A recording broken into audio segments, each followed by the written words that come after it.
हरे कृष्णा, राधे राधे। आप सभी को पौष मास की पुत्रदा एकादशी की हार्दिक शुभकामनाएं।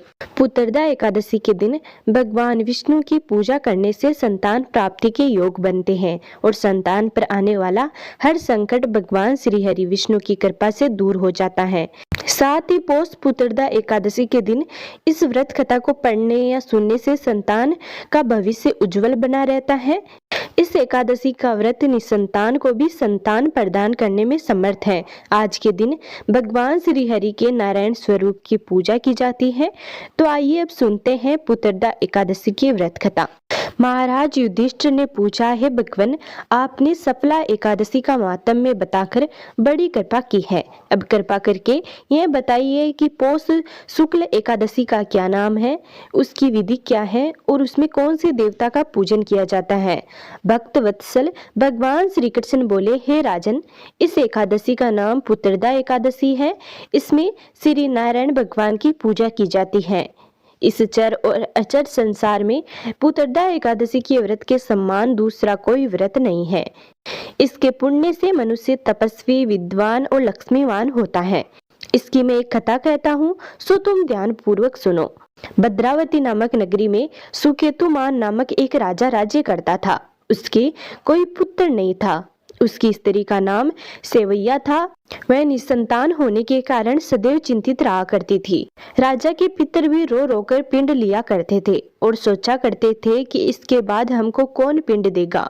राजा को भाई, बांधव, धन, हाथी, घोड़े, राज्य और मंत्री इन सब में से किसी से भी संतोष नहीं होता था। मैं सदैव यही विचार करता था कि मेरे मरने के बाद मुझको कौन पिंडदान करेगा।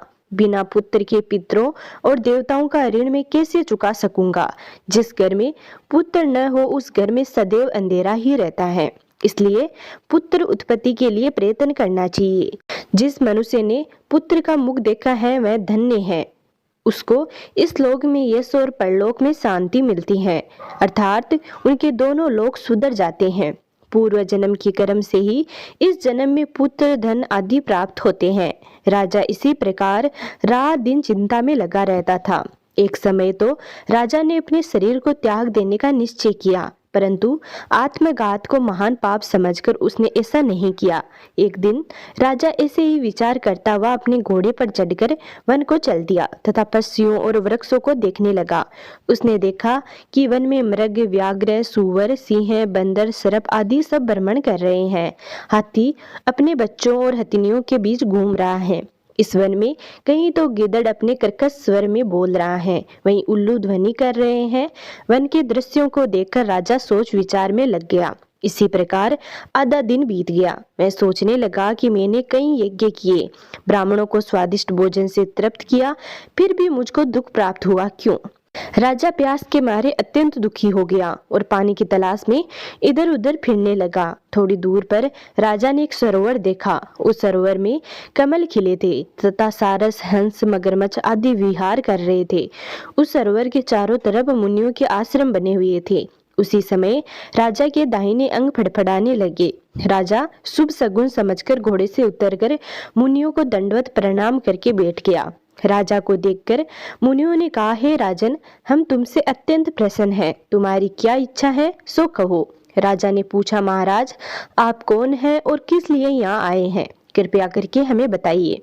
मुनि कहने लगे कि हे राजन, आज संतान देने वाली पुत्रदा एकादशी है। हम लोग विश्वदेव हैं और इस सरोवर में स्नान करने के लिए आए हैं। यह सुनकर राजा कहने लगा कि महाराज, मेरे भी कोई संतान नहीं है। यदि आप मुझ पर प्रसन्न हैं तो एक पुत्र का वरदान दीजिए। मुनि बोले, हे राजन, आज पुत्रदा एकादशी है, आप अवश्य ही इसका व्रत करें। भगवान की कृपा से अवश्य ही आपके घर में पुत्र होगा। मुनि के वचनों को सुनकर राजा ने उसी दिन एकादशी का व्रत किया और द्वादशी को उसका पारण किया। इसके पश्चात मुनियों को प्रणाम करके महल में वापस आ गया। कुछ समय बीतने के बाद रानी ने गर्भ धारण किया और 9 महीने के पश्चात उसके एक पुत्र हुआ। वह राजकुमार अत्यंत शूरवीर, यशस्वी और प्रजापालक हुआ। आगे बताते हुए भगवान श्री कृष्ण बोले, हे राजन, पुत्र की प्राप्ति के लिए पुत्रदा एकादशी का व्रत करना चाहिए। जो मनुष्य इस मातम्य को पढ़ता है या सुनता है उसे अंत में स्वर्ग की प्राप्ति होती है। तो ये थी पुत्रदा एकादशी की व्रत कथा। उम्मीद करते हैं आपको जरूर पसंद आई होगी। यदि आपने अभी तक हमारे चैनल को सब्सक्राइब नहीं किया है तो प्लीज़ सब्सक्राइब कर ले।